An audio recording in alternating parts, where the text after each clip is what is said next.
everyone. As usual, it's always one day, one trouble. In short, it's even 7 troubles one day. The first thing that we have here is that BDC has shut down operations in Abuja. Honestly, I've never even heard about that. I don't even know whether I've ever heard of a time where people who were doing bureau de change decide to shut and close business and not do anything. But they are talking about scarcity of dollar, and so they decided they were not going to sell again. And also there were some issues they talked about when it comes to Bitcoin and cryptocurrency. But what is actually surprising also is the fact that there were also some members, a leader of their association, the president of Abduction, Association of Bureau de Change Operators of Nigeria, said that that is not the position of the organization. But here in Abuja, they did show that for those who wanted to get a foreign currency, they were unable to get the foreign currency in Abuja. But that's Nigeria. And then moving on to another issue that is so heartbreaking and heart-wrenching, the Ekiti abduction. I mean, there's something so surreal about it. It's almost giving like the the Chibok girls vibe, or in 2014 the Bring Back Our Girls thing. There were some escapees. There were some people who escaped and ran away. And one of the boys, who is 15 years old, this is what he had to say. He said, first of all, there were like 3 gunshots, and then their driver thought it was their car. Sometimes buses, cars, they make this kind of noise that make you think that it's gunshot or something. And he stopped to check, and these people came out of the bushes, beat him up, and then they started picking the people that they were going to go out to. And one interesting thing he said is that there were 5 of them. They were all young men, and they were all Fulanis.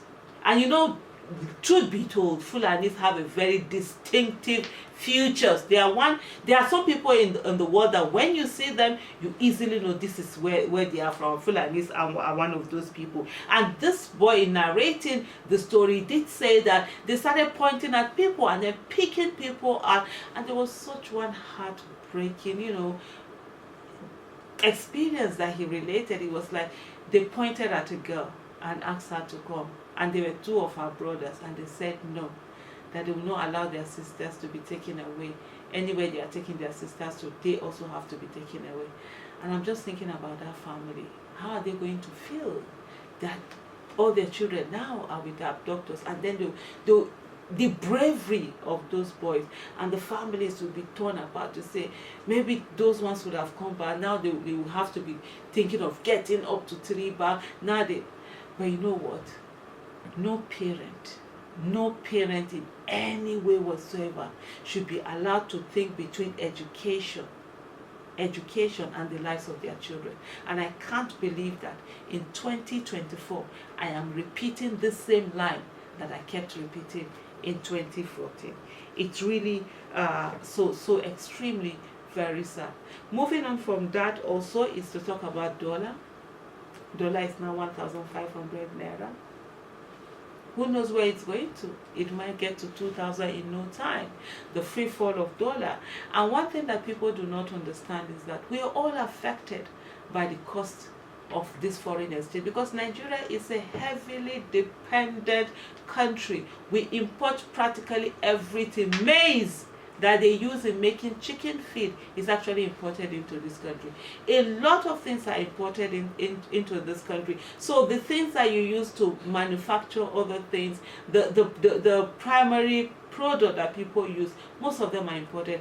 And it's foreign exchange that they use, and so this affects everyone. So everything is getting more expensive. The wheat that is used for your spaghetti, for your noodles and all of that, they are basically imported into the country. Even palm oil, even palm oil, it's imported into Nigeria. So that tells you how bad it is. So when some people sit down and say, oh, why is the person who is selling garri increasing her price and all of that? Well, the cassava, the fertilizer and things that are used to grow that cassava is also imported. So it affects everybody, and only God knows what this increment is going to do to the economy and how people are going to be affected. This is part of the problem that we're facing right now. Thank you so much for listening, and hopefully see you again next time. Thank you. Bye. Thank you so much for watching. Please remember, don't forget to like, share, subscribe. Thank you, thank you, thank you.